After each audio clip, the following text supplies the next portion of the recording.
Firstly, haven't seen you since the World Cup. How's recovery going? Are you feeling fit and ready to go? Yeah, obviously as injuries go, it's a pretty easy one to deal with. It's just a case of sit back and let it all heal together. So pretty straightforward. There's not much, rehab to sort of come back to full fitness either. So yeah, I'm glad that it's all gone to plan so far and everything's where it needs to be. And now is a chance to ramp things up for the T20 series. And in terms of going home from the World Cup, you didn't go home, did you? I know you went to America for a little bit. Just tell us what you got up to over there. Yeah, I haven't got much time for the cold weather, so I just managed to get on a flight straight to Los Angeles and just basically had a house there. Chilled, got to see some sights and really enjoyed myself. Nice time to down tools after going to India where it's, you're pretty engulfed in cricket, and so it was nice to take a break from it, and yeah, I just had a great time. What was the best sight you saw?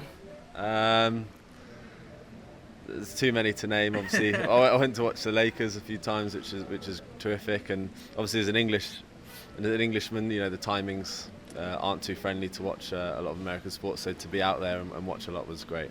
Do they like the cricket over there? I know obviously there's a new tournament over there, but I actually met a couple at breakfast yesterday, American couple, who went to the cricket for the first time on Sunday, and they said they just couldn't get their head around it. They weren't sure why they were changing ends, they weren't sure how many balls there were before new ball. Do people like the cricket over there? Is it becoming more popular in America?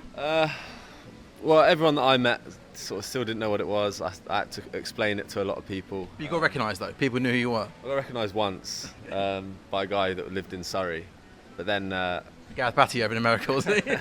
I was having to explain to everyone what cricket was.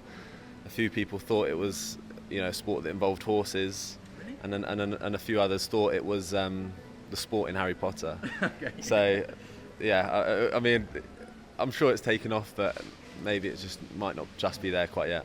But travelling something that you love doing, right? Especially you're a young man in your 20s. Yeah. Are you single out of interest? Yeah, yes I am. Oh, you are? Yeah. So you're going abroad, living your best life, single man, it must be great, right? No, it's very good. It's obviously you don't get this time again, so while you've got the freedom and the ability to do it, I don't think there's many reasons why you shouldn't go. So I like to make the most of life for sure. Good man. On cricket, I think every time Reece Topley gets injured, I think everybody just feels sorry for you. I think we all want to see you fit, we all want to see you play cricket. You've had bad luck with injuries. How tough can it be mentally when you get into an England team, you get injured, and it kind of happens time and time again? As a human being, is that mentally hard to go home and almost have to try and pick yourself back up again? Yeah, it's interesting you say that. I'd always just ask myself a question, what's going to be achieved, thinking about things or dwelling on things. And there's never really a positive answer to that. So I think it's always a case of what's next. I do view cricket as work, really, same way anyone else would go about their job. So it's more a case of how are we moving forward? How do we get back on the park, or how do we develop ourselves? Because obviously, there's a new crop of players out here, some fresh faces, and there's more people that we've got to compete for places with. So hopefully that's a benefit to me, because obviously I want to almost reinvent myself and keep moving forward. But yeah, like I said, there's not much that's going to be achieved from thinking about things or thinking why did it happen to me. So I just think about what's next and the ability to try and move forward. But that's interesting. I remember Ben White, the Arsenal defender, gave an interview once, and he was quite honest. He said, "Football's just a job for me. Like I come in, I train, I forget about it. I don't watch football. I don't care about football." And I think at the time that interview kind of went quite viral because people were like, "What? How can this just be a job?" But do you see it like that? It's almost like when you're here, you've got the colours on.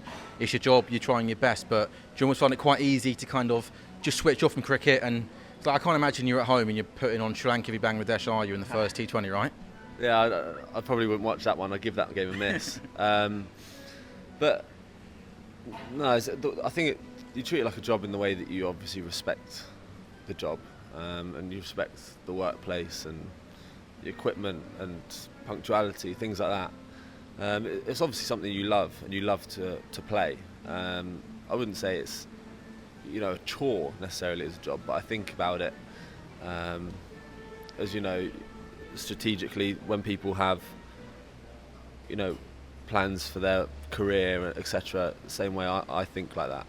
I didn't read the Ben White interview, but I mean that wouldn't be the first situation that's happened. I'm sure that there's some cricketers that think like that, but I certainly love the game. But I think cricket is one of those things, and you can ask so many of our batsmen or bowlers that when things aren't going well for you, cricket's quite hard to escape sometimes. You do take things home with you, or in a 4-day game when you've got 2 low scores as a batter, you're still there for the 4 days or 5 days. So I think cricket's sort of, I think a lot of people say it's kind of like a love-hate relationship, but I think the thing is that everyone's feet do the talking, is that we all keep turning up and we all keep doing it. So I think that sort of shows everyone's love. At least you got your career sorted post-cricket, right? You're going to set up a little touring company, aren't you? Topley's Tours. You're going to go around the world, TV documentary, you and Don going around travelling the world, showing everyone some of the great sights and sounds across the world, right? You're ready for that, aren't you? Not necessarily. I'd like to just ride off into the sunset and hopefully no one ever hears from me again after cricket. That sounds a bit sad, no?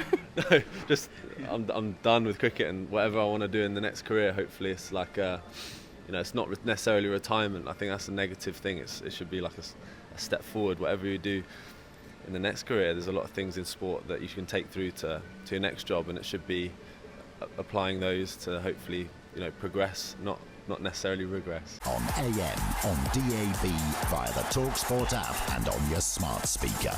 talkSPORT.